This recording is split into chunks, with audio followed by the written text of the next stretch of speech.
Special thanks to Horizon Therapeutics for sponsoring the Special Fathers Network Dad to Dad podcast, working tirelessly to research, develop, and bring forward medicines for people living with rare and rheumatic diseases. Discover more about Horizon Therapeutics' mission at horizontherapeutics.com.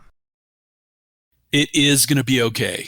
You may not feel okay today. You're not going to feel okay every day, but you can do this. It's in you. You have the ability to do this. Don't fall for the lie that people are better off without you. That's not a true statement. Your family needs their dad more than you will ever know. That's our guest this week, Bob West, whose son Kyle has cerebral palsy and is studying for a PhD on disability in the ancient world at the University of Pennsylvania. Bob, the dad, formed the NEED Project, helping families with special needs link up with groups who can really help. Bob tells quite a story, and we'll hear it this week on the Special Fathers Network Dad to Dad podcast. Say hello now to our host, David Hirsch. Hi, and thanks for listening to the Dad to Dad podcast, Fathers Mentoring Fathers, Children with Special Needs, presented by the Special Fathers Network.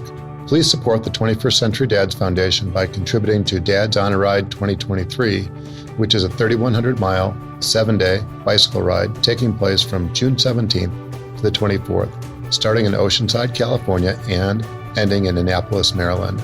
I'm one of the 4 riders and would really appreciate your support. Please make a tax-deductible contribution by going to 21stcenturydads.org. Please mark your calendar and plan to attend the annual Special Fathers Network Dads Virtual Conference taking place Saturday, May 20th, starting at 8 a.m. Central Time. We have some extraordinary presenters and have built in plenty of time for breakout discussions and networking sessions with like-minded dads. Go to 21stcenturydads.org and register today. So now let's hear this entertaining conversation between Bob West and David Hirsch.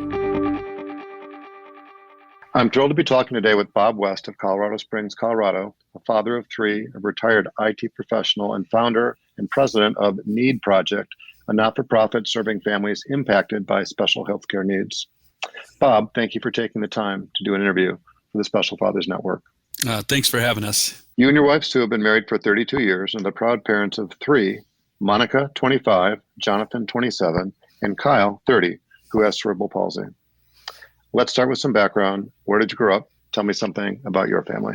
I was actually born in Wichita Falls, Texas, but we didn't live there long. My dad was an Air Force guy. He was a 20-year, I always call it the Air Force grunt, but he actually got his parents to sign off at 17, so he went into the Air Force. Not long after that, we moved back to Southern California, where he was from.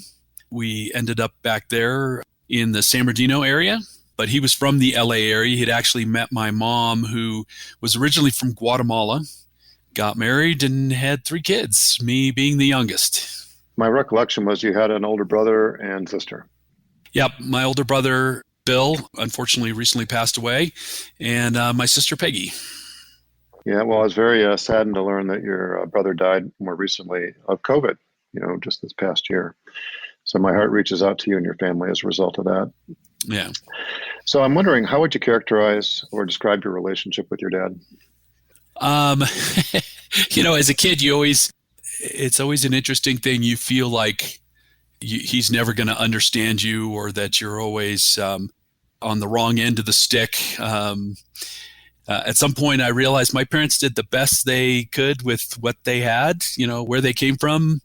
I always laugh that it didn't put me on the most sensitive end of the spectrum. I'd say I'm a pretty tough kind of character, but it certainly prepared me for life and a lot of the things that have happened along the way. I feel like he gave me an amazing work ethic.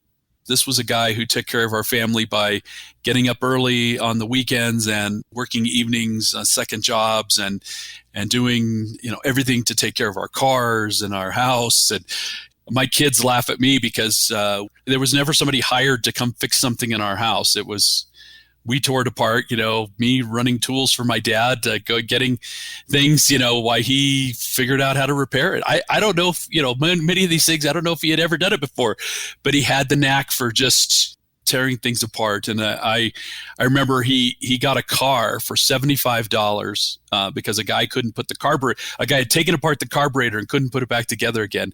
And I remember sitting there with my dad with that carburetor going across like 3 tables, just all the parts out. And somehow he put that thing all back together. I got that car back together, and it ran beautifully for our family for years. So the guy was amazing. And I'm grateful that some of that has rubbed off on me. I've been able to fix my cars and work on my home.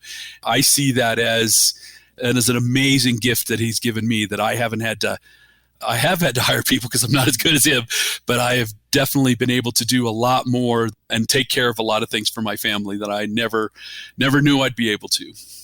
Yeah, well, thanks for sharing. It sounds like he was very disciplined. I guess that probably goes along with his career military credentials. And it sounds like he was very handy. Yeah. I don't know if I refer to him as MacGyver, but somebody who, was going to figure things out, right? And I think that is a good role model in a lot of different respects of our lives.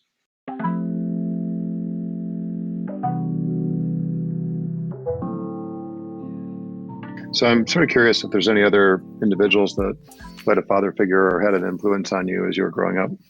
My mother's side of the family was very tight. So we spent a lot of our time with uncles and aunts and family. So I would say, all of my family had an influence because we almost ran as a pack. There were, I think, 5 cousins who all were the same age as I was. So particularly I had an older cousin that influenced me. He came to live with our family because he had gotten a job.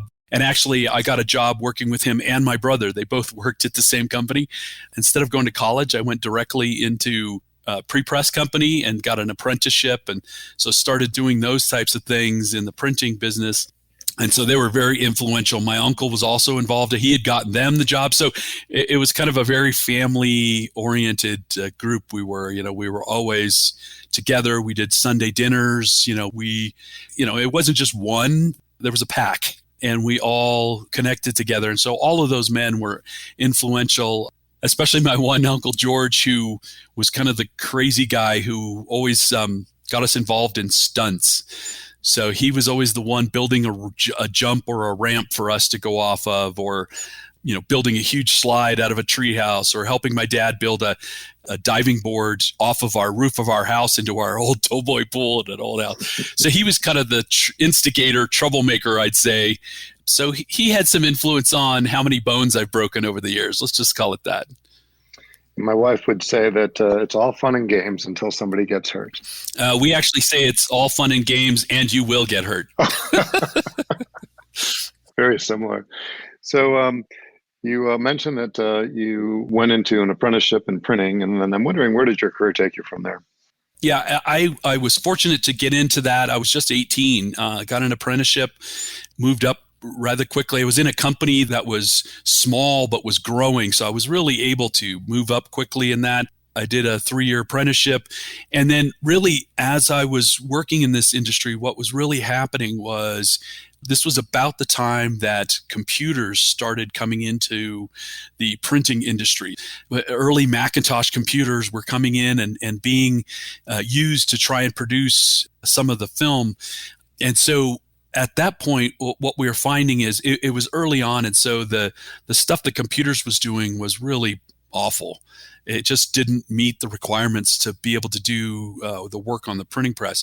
So we started having to figure out how we were going to use this stuff. So I would stand behind the computer guy and go, do this, do that, and I got tired of doing that. So I started going to the local community college and taking computer classes at night. And pretty much I just ended up saying, move, get out of the way, and ending up, working on it myself, which got me into computers. And then the industry started really changing over to computers. And then companies started finding out about me, this kid who kind of knew how to do things. And so I started getting jobs with other companies who wanted to go this direction. And so then I had to start learning networking, like how to plug them all in together, how to make it all work. We were having our 3rd child, and my wife was working nights as a nurse. I was working days, and we just decided there's no way we can keep doing, it was just killing my wife, and we were going to find somewhere else. And so her family was actually from Colorado. So we decided we were going to start looking in Colorado. So I found a job at a printing company here that, again, needed somebody to be able to do this kind of work. So we moved out here. But right after we moved out here, a local nonprofit called Focus on the Family was asking if there were people who'd wanted to do some side work, helping them set up computers and things. And I said, you know what? We were just new to this area, had a house that, they sell you a new house without the yard and without fencing, and you got to pay for all these things. So I said, I'll take the extra work. And so I started working there at nights, just helping them set up computers a couple nights a week. And then the gentleman who I was working with decided to leave, and they asked me to come on. I switched out of the printing industry at that point to full-time IT work. I've been working in the IT industry, that was 25, 27 years ago. So transitioned over to IT, continued to get certifications and do all the things, to be able to know what I needed to know and do those things. And then was able to get into management positions and run service desks, and I've done contract for government work. I've tried my own IT business. So I've done just about a little bit of everything in the IT space since then. Yeah, well, thanks for sharing. So I'm sort of curious to know, how did you and Sue meet? I was a young man and I'd become a Christian in my early 20s. So I decided to go to a Bible study. A group of folks from a church, they were all kind of young adults. And I met my wife there. So she had just returned from getting her nursing degree at Biola University.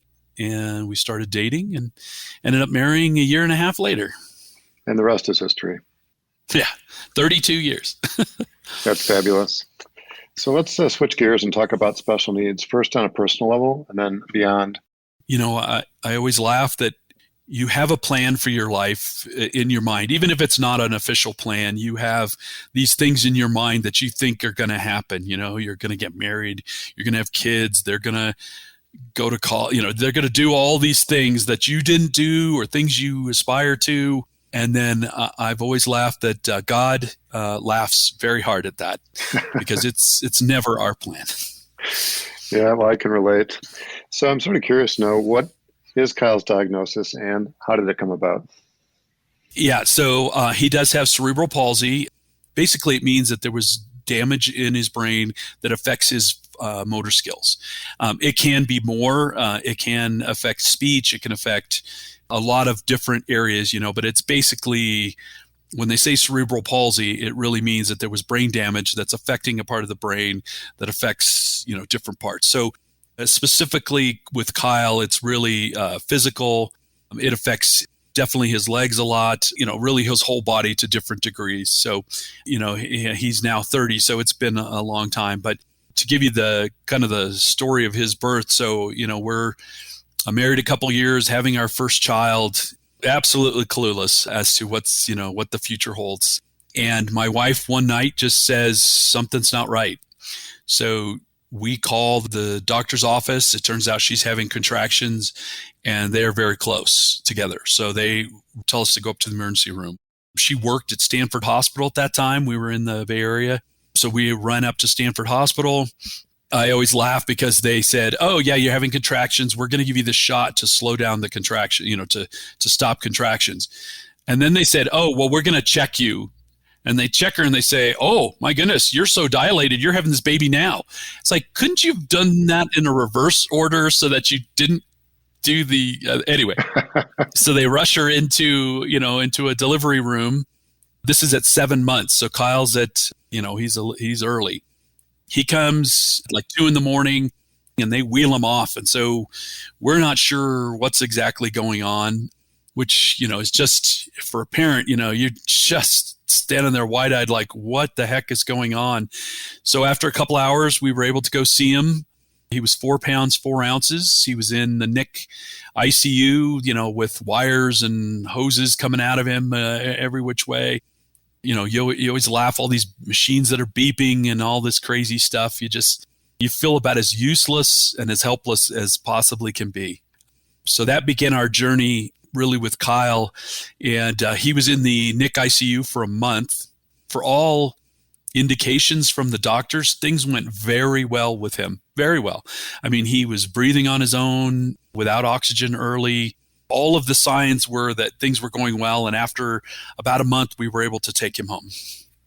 Your experience with Kyle reminds me of my oldest daughter, Amanda, who is 7 weeks premature, 3 pounds 9 ounces, 2 weeks in the NICU. But they had to put surfactant into her lungs because they were concerned that her lungs weren't completely developed. And looking back on it, I would tell people it looked like a science fair project, right, with all these wires and monitors and things. Yeah. And then I don't know if this is your experience, Bob, but the day that they decide that it's okay to go home, they just like take everything off, and they're like, "Here you go." Yeah. It's like, well, if she needed all that stuff a minute ago, why doesn't she still need that stuff? Right. So it was pretty shocking, but thank you for sharing. But if you can roll the clock back to that point in time, you bring Kyle home, he's, pretty tiny still, right, because of his premature birth. What type of fears did you have? Or did that not really take place until you got the diagnosis a little later? Yeah. So, the only thing they sent him home with, because I believe he had maybe one little heart episode on one of those monitors, they sent us home with really just a heart monitor. This thing that the thing would go off, and I mean, this wasn't like a little alarm, like beep beep beep. I mean, this thing would scream at you, and what you'd usually find out is that he had turned over, and the strap that went around that held it had moved, off away from his heart, so it couldn't read. So it would scream at you. You panic, and then you move it. But I mean, they sent us home with quite literally nothing. It was, we'll put this heart monitor on for 6 months, and then, if he has any events, we'll there could be some other things, but then at the end we'll do this study where they had it like read out kind of on a printer that read out like the heart thing at the end, and they said, nope, he's good, and they hauled it all off. That was it. Yeah, crazy stuff. So when was the diagnosis actually made then? Because he was in the NICU at Stanford, I always think it was probably some graduate student's project. They asked that if you would bring the kid back in for an evaluation appointment, free to you. We're just doing evaluations of kids who were in the NICU. So we go in there, and, it's a doctor that's there, and she kind of checks him out. And, we had taken him to pediatrician appointments, and they said, he's delayed because he was too early. So, he'll be cognitively, he won't do things at the same speed. But one thing that was different, and we didn't recognize it, was that his toes pointed straight down and his legs were scissored. So his legs were crossed. And when you picked him up, you could pick him up, his arms would still be kind of tight, like, most babies are so flexible that when you pick them up by the hands, they're just going to dangle. Well, he had his arms at a 45 degree. I mean, he could hold your fingers. So, they checked him out, and they said, we suggest you go see this specialist. At that point, we got an appointment with the specialist. They, check him out. We laughed. They measured his head, and they said, his head is really, really large. And then they looked at my wife and I, and they said, "Oh, never mind." We both have extremely large heads. But so they did all this testing on him, and then they said, "Well, we believe that he possibly has cerebral palsy." They thought maybe hydrocephalus. They gave us kind of a laundry list at that point of what was potential, and that is really what I have to say, I went numb at that point. When they start saying all these things that I have no clue about and I have no idea about, I just felt so helpless, so clueless, no idea. As I told you earlier, I like to fix things, and here was something in front of me that I had no idea how to fix, and to be honest, it wasn't fixable. Was there some advice that you got early on that helped put things in perspective? I would say no. To be honest, I would say no. It became, go see this person, go see that person, put them in this program, try this program, all of these things. It became more about another doctor, another physical therapist, another program. Again, nobody we knew had a child with issues. I mean, we had never heard of a family member or friend whose kids had issues like our kid.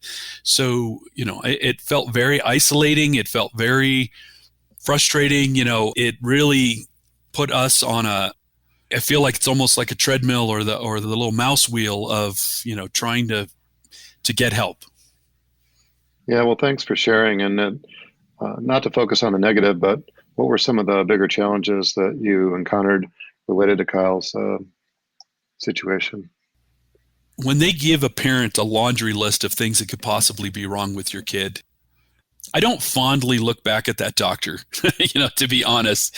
And I think doctors are better these days. From what I understand, they're doing a better job of training doctors on these things. But my wife had a medical background. She at least could understand some of the terminology they were using.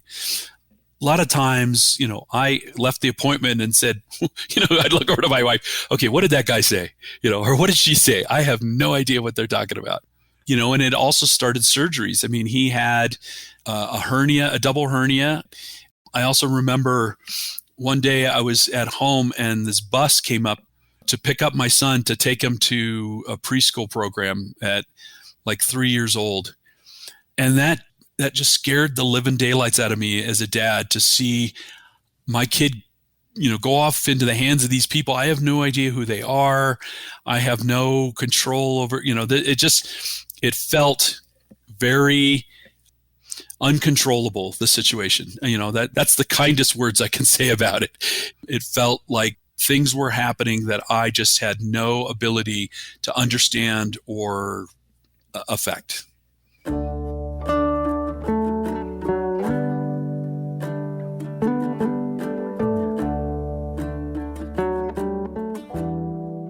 So I remember there was a turning point, and I don't know if it's the turning point, but a turning point. And I think it was while you were working at Focus on the Family when Kyle was 7. What's the backstory that James Dobson actually learns about Kyle's situation and engages with him? Yeah. So again, when he was 5, we decided to move to Colorado.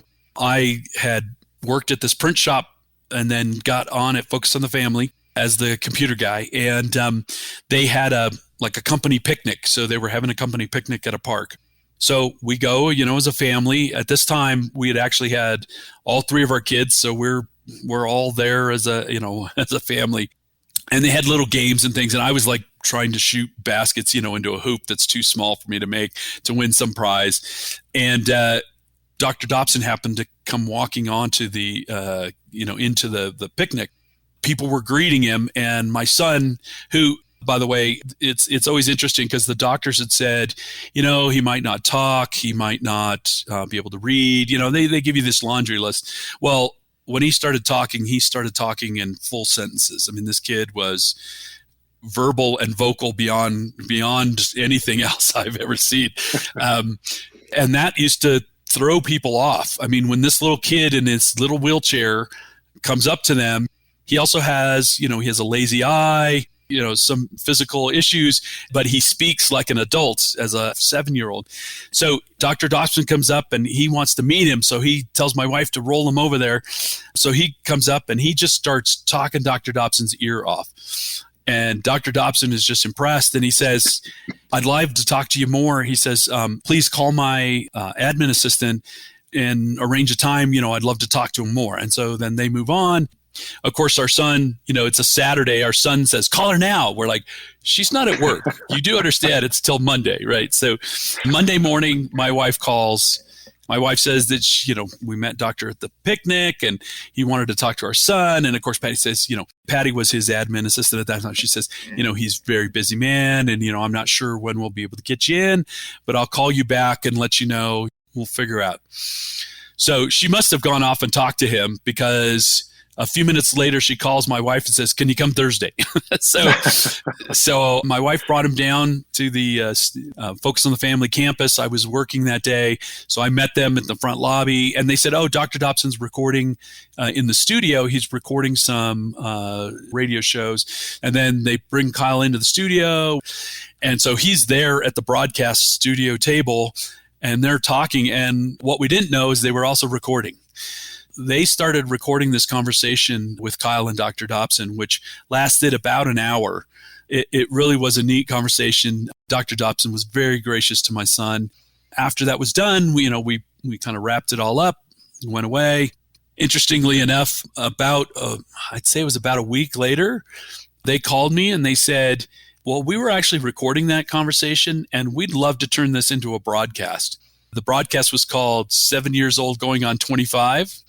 And again, because my son is just so verbal, it was just an amazing conversation with Dr. Dobson. Today we're going to be revisiting what might be, and I think is, one of my very favorite interviews of all time. Let me take our listeners back 11 years to the time when a boy named Kyle West was attending a staff picnic, and so was I.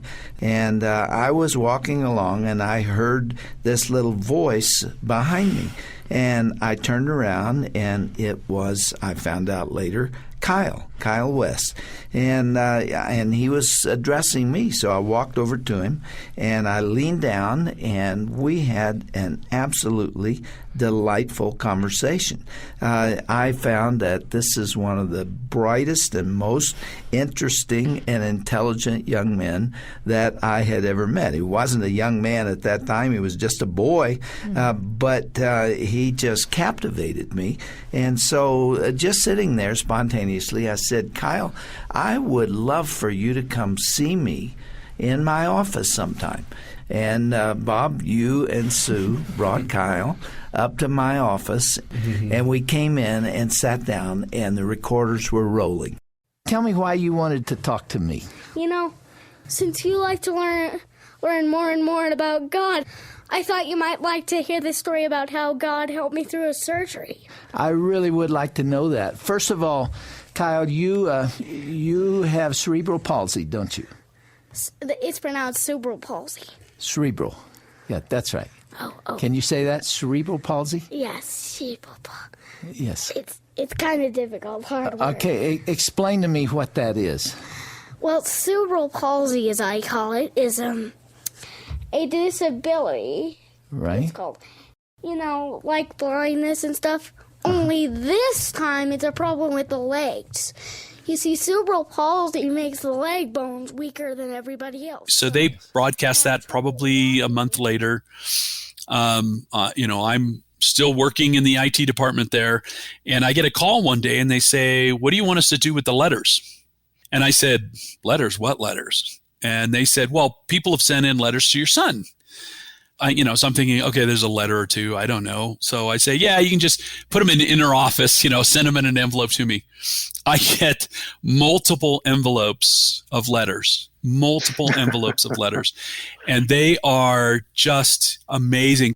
There were letters from people who just said how inspired that he was, inspiring to them, some people with disabilities themselves who were struggling, to the one that really just, in my mind, was amazing, was a story of a man who pulled over to the side of the road while listening to the broadcast and gave his life to Christ, just hearing my son. Oh my God. And you just think about that as a dad, and you look at the stories of people saying your 7-year-old is inspiring to them. It really is humbling. It is really quite a blessing. It just makes you realize that, you know what? I have no clue what's going on. I really have no clue what's going on. But I know someone who does, and he has a plan that is just so much better than mine. It also made me feel that I can be okay. I know that it's going to be okay. Not that everything's going to be okay. I mean, Kyle's had over a dozen surgeries over the years. Those aren't okay. But I know that we're going to be okay because it's not my plan. I can let go of what I think should happen and just let it happen the way it's going to happen. Yeah, well, thanks for sharing. It is a very inspiring story. And, I think it just keeps getting better and better. So I'm sort of curious to know what impact Kyle's situation's had on his younger siblings, your marriage, or your extended family for that matter. I know that, at one point when our son Jonathan, who is the middle child, there was a point where he said, I wish I had cerebral palsy as a little kid. Oh my. when I think about that's not what he wanted to have. What he wanted was the attention of, he sees therapists coming to play with Kyle. Multiple people are coming into our house.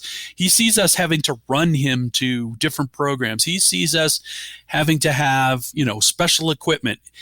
He got a lot of attention because of his disability, which my middle son wanted. And I think it affected him over the years. I think it's been a struggle for him at times.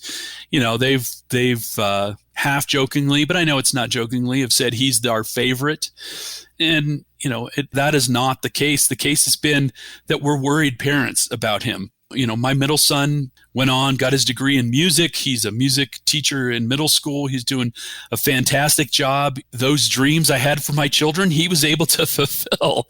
He was able to go on to college. He was able to graduate. He's able to have a good job. All of those things I never had to worry about, or at least I didn't feel like I had to worry about as much. Mm-hmm. And our daughter as well. Our daughter is graduating actually this week from college with her degree, and she's going on, probably going to get a wonderful job. And she's a amazing girl who can take care of herself. She's great with her finances, does all these things.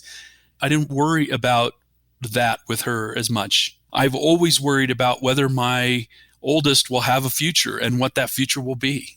Yeah, well, thank you for your transparency and authenticity. It's a real issue, the issue of siblings and family balance. Yeah, it is. And, it's easy to be drawn to the child with the greatest needs, not intentionally, but maybe inadvertently, not paying an equitable amount of attention to your other child or children for that matter. So thank you again. We'll be back with more of the conversation on the Special Fathers Network Dad to Dad podcast in just a few moments. But first, this quick message. Please help 21st Century Dads gather research on families raising children with special needs by having them complete the Special Fathers Network Early Intervention Parents Survey. A link to the survey can be found in the show notes. As a token of our appreciation, each person, mom or dad, who completes the survey will receive a Great Dad coin. Thank you. Now, back to the conversation. So I'm thinking about supporting organizations, and I'm wondering what organizations come to mind that Kyle's benefited from directly, or perhaps your family has benefited from? As far as organizations for us, we really struggle to find those supporting organizations. The funniest story we have is that my wife was in line at the supermarket with our son. An older gentleman with a little fez on top of his head walked up and handed her a card and said, "You need to talk to our guys about our hospital." And we were like, "Shriners Hospital? What the heck?" We had no idea what Shriners was. And so my wife called, started finding out about Shriners Hospitals, the absolutely amazing things that Shriners Hospital does. Sometimes you can think we have an okay income.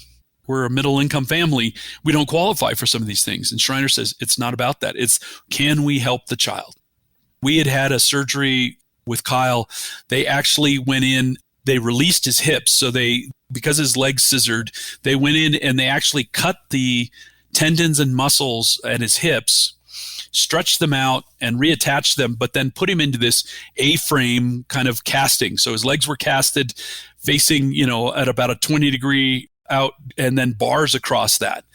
And they did this surgery at the local hospital. They gave us, co-Tylenol to send him home with. And that was one of the absolutely most miserable experiences. Our son was in pain no matter. It's because they're cutting muscles and those muscles start spasming afterwards. The kid is just in severe pain and there's nothing co-Tylenol is going to do about that. So it was just a ridiculous situation. Well, guess what we found out about the Shriners Hospital? They keep the kid as long as they need the kid to be in the hospital to manage the pain after the surgery. So the next surgery Kyle had, they wanted to rotate his legs 20 degrees because he was starting to point his toes out as a compensation to be able to walk. They wanted to rotate his legs. Well, they had the surgery. They also did a spinal tap for a week so that he could get through all this, because they said they know for the first week that the muscles and everything will spasm, so they do a spinal tap. I mean, the kid woke up from surgery and wanted a hamburger, right? I mean, he didn't feel a thing. And then after a week, they removed it, they made sure everything was good, and then sent us home. None of this cost us anything. Even the flight, their closest hospital was in Utah. The local Shriners Club gave us the money to fly to that Shriners Hospital and have those surgeries. So these kinds of organizations that are out there that are doing just amazing things, but frustrates me that not many people know about them. And again, we didn't know about them until a guy saw us. Yeah, well, thanks for sharing. You don't hear the Shriners name very often, but I'm very familiar with those red fezzes. I have one of these red fezzes, and it wasn't mine. It was my grandfather's, and he was very proud of being a Mason as well as being a Shriner. I remember going to the Shriners circuses here in Chicago, where they would put these events on annually. Mm-hmm. They raise money, and they do exactly what you were saying, right? They pick up the tab for these families. And, if you're not a recipient of the goodwill that the Shriners have created, you might be oblivious to the fact that they exist. So thank you for sharing that story. Yeah. I'd like to switch gears and talk about Need Project, which my recollection was founded in 2006. And my understanding is that it's to support families and caregivers of those with special needs with local resources, information, emotional support, and help with their faith. And there's a series of programs, you have podcasts, you've written a booklet. And I'm wondering, what was the backstory on starting this, Bob? So like we were talking about with the Shriners, there were other organizations along the way. We met other parents along the way as well. And the parents would say, oh, have you heard about this? And you find out afterwards that, well, my kid could have really benefited from this organization that's doing good work, but it was just that we never heard about them. And that, as a parent, was so frustrating. And when I talked to other parents, they were saying the same thing. I hear more from other parents about organizations that are out there than I do about things that would help my child in that situation. The other thing is that when you move, it takes about 2 years. When your child gets a diagnosis, it takes you about 2 years to really get what I'd say in a groove of therapies and doctors and all of those things. It takes time to find the right doctors, to find the right therapists, to get in the right programs. If you don't know about these things and you're unable to take benefit of this, it puts a strain on the family trying to figure out your finances. When there are organizations out there that pay for durable medical or help you pay for durable medical, there are organizations out there that help you get onto Social Security disability insurance. There are organizations out there, and their specific goal is to help these families get plugged in. But families don't always know about them. And that just really frustrated me. And I said, you know what? There's got to be a way to help these families connect with the organizations, and also to understand that, I think a lot of times, like we talked about, not being able to maybe go out with friends or do things, especially, depending on your child's needs, you can become pretty isolated as a family. Your child maybe can't go to the other birthday parties, so you're not connecting with families and things like that. But, there are a lot of other families in that same boat. And so really what we were looking at is we want families to know, number one, they're not alone. While their diagnosis may be different and every child is different, there are similarities that we as parents, we as a couple go through. And then there are organizations out there trying to help, and we really want to make those known to these families in the easiest way possible. And that was really why we created Need Project. We said there's a need in this area to be able to serve these families. Yeah, well, my hat's off to you. And the way I think about it, Bob, is that you're filling an unmet need, right? There's all these needs that families have, and they're totally unaware of, right? And you've created this amazing resource through your website. And I'll just emphasize that the programs break down into education resources, parenting resources, therapy resources, low-income assistant resources, health resources, and then sort of the catch-all miscellaneous. And I know that I've listened to some of your podcasts, which I really love, and you've broken them up into categories, some on marriage, some on parenting, some on intervention and therapies, and some are just inspiration and other. I'd like you just to spend a moment with this booklet that you've created entitled 3 Things I Wish Someone Had Told Me. It took a lot of years for me to get out of what I call the fog of being overwhelmed. I also spent, I would say, a portion of time being angry with God. As I said, I come from a line of fix-it guys, and to feel so helpless in a situation for a fix-it guy who wants to fix everything. And I think a lot of guys out there, we want to be able to fix it. And maybe that gets us in trouble with our wives sometimes because, when she wants to talk to us, we want to fix her situation, not just listen. And I've learned that one. I'm not the fix it guy there. I'm the listen guy. I'm learning that one. It's only taken 32 years. But it occurs to me that women are better at probably sharing with a friend or having a friend that they can share with of their struggles.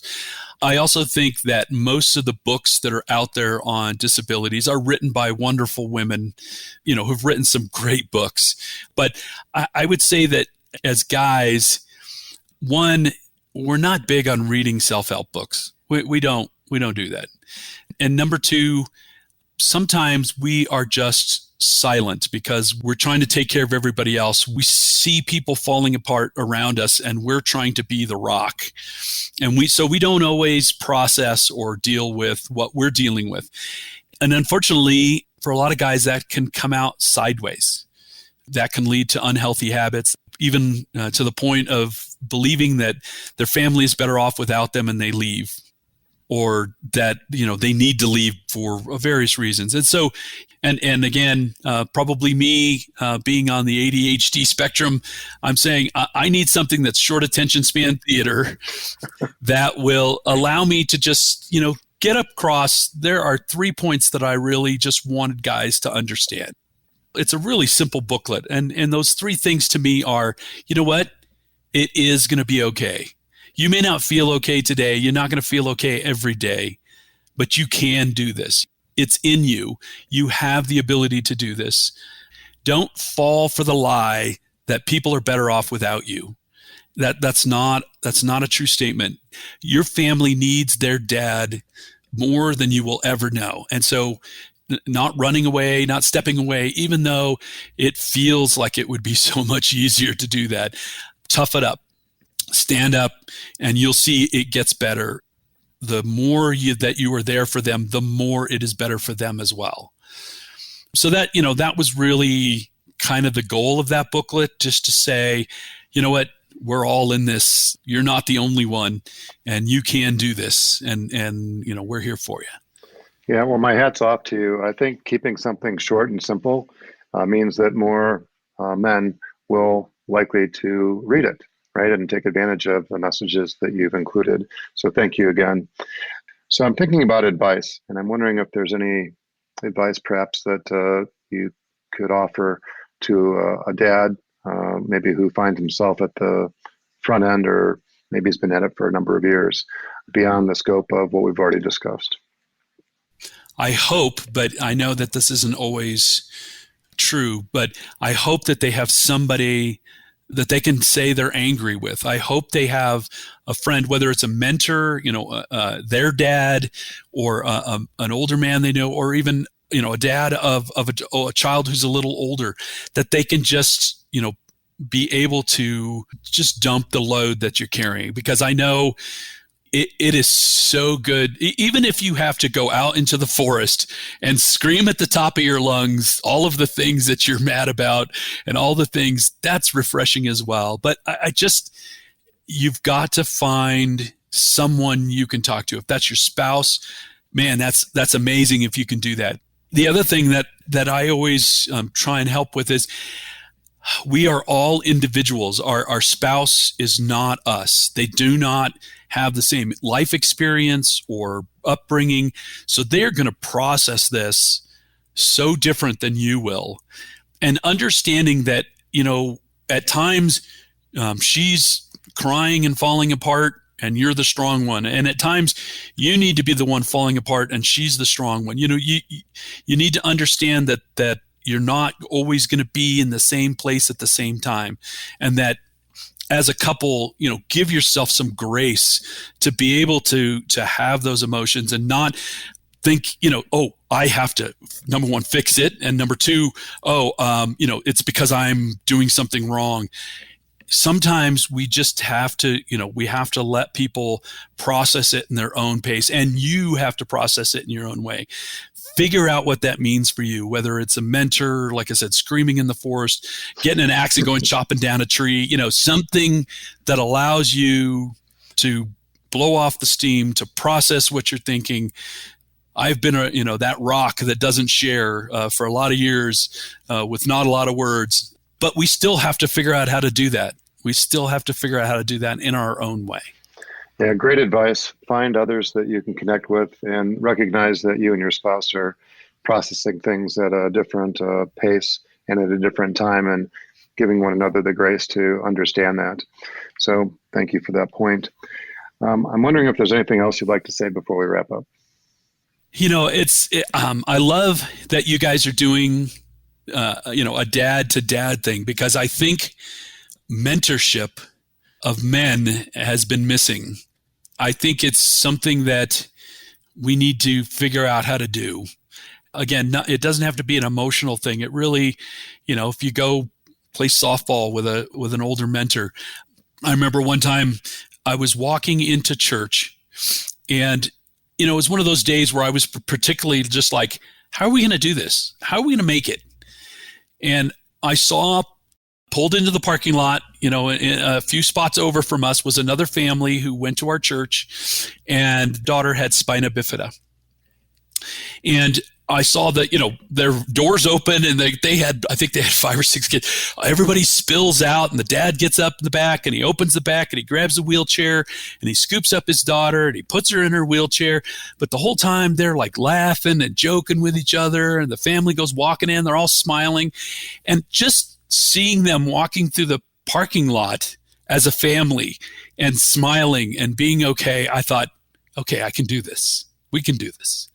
And those moments that helped me make it through, 32 years of marriage is not easy just in general, but my wife has put up with me for that long, and we've been able to make it this far, not because we've been perfect, not because it's easy, but there have been those moments along the way where we've made the choice to say, we can do this. Yeah, well, my hat's off to you. So let's give a special shout out to Lindsay Blair for helping connect us. Yeah, she's doing an amazing job for us. She's been a blessing to our Need Project, and just helping us connect with resources and build up our local resource database and find podcasts, and help us connect with those resources as well. So love having her. If somebody wants to learn more about Need Project or to contact you, what's the best way to do that, Bob? The easiest way is just our website. That's needproject.org. They can go on. We have a contact us. It'll email us. You can also see all of our resources are there. You can also see my family's story, how it's gone. I don't think we even touched on what Kyle has done up to this point, but being in his last year of his PhD in ancient history, reading 4 different languages and testing out on those languages and writing his current his dissertation is on disability in the ancient world, like how they worked through those things, or how it's written about. The kid is just doing amazing things. And it's not that all of our kids will get there or do that, but our kids are going to do way more than what the doctor who gives you the initial diagnosis says. Never believe them. Never believe them. Yeah, trust but verify is the way I think about it. There you go. Exactly. We'll be sure to include that in the show notes. So, Bob, thank you for your time and many insights. As a reminder, Bob is just one of the dads who's part of the Special Fathers Network, a mentoring program for fathers raising a child with special needs. If you'd like to be a mentor father or are seeking advice from a mentor father with a similar situation to your own, please go to 21stcenturydads.org. Thank you for listening to the latest episode of the Special Fathers Network Dad to Dad podcast. I hope you enjoyed the conversation as much as I did. As you probably know, the 21st Century Dads Foundation is a 501c3 not-for-profit organization, which means we need your help to keep our content free to all concerned. Would you please consider making a tax-deductible contribution? I would really appreciate your support. Bob, thanks again.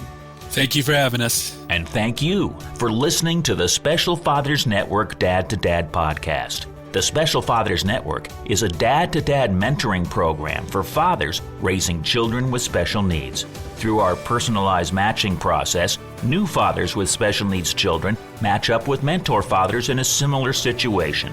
It's a great way for dads to support other dads. To find out more, go to 21stcenturydads.org. And if you're a dad looking for help or would like to offer help, we would be honored to have you join our closed Facebook group. Please go to facebook.com/groups and search Dad to Dad. Lastly, we're always looking to share interesting stories. If you'd like to share your story or know of a compelling story, please send an email to david@21stcenturydads.org. The Special Fathers Network Dad to Dad podcast was produced by me, Tom Couch. Thanks again to Horizon Therapeutics, who believe that science and compassion must work together to transform lives. That's why they work tirelessly to research, develop, and bring forward medicines for people living with rare and rheumatic diseases. Discover more about Horizon Therapeutics at horizontherapeutics.com.